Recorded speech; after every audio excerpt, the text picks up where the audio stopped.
আমাদের মা বোনেদের ভোট ব্যাংক হিসেবে ঠাহর করে তাদের মর্যাদার দাম ঠিক করে দিচ্ছে তৃণমূল বিজেপি দুই দলই। তৃণমূলের ভাবখানা এমন যেন সরকারি প্রকল্পের টাকা দিচ্ছে বলেই সন্দেশখালীর মতো নারকীয় ঘটনা ঘটানোর পারমিশন ওদের দিয়ে দিয়েছেন বাংলার মহিলা। আরে প্রকল্পের টাকা মানে তো সরকারি টাকা, আমাদের টাকা। ও টাকা তো আর তৃণমূলের সম্পত্তি নয়। সরকারি প্রকল্পের সমান হক সব্বার।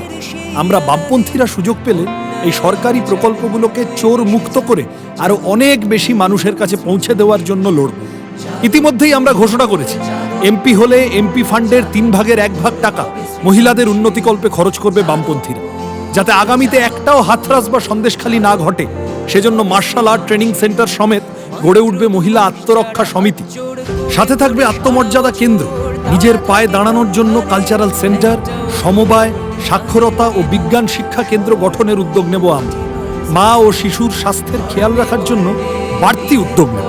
শ্রমজীবী মহিলারা যাতে পুরুষদের থেকে কম মজুরি না পান, সেজন্য লড়াই করব পার্লামেন্টের ভিতরে ও বাইরে।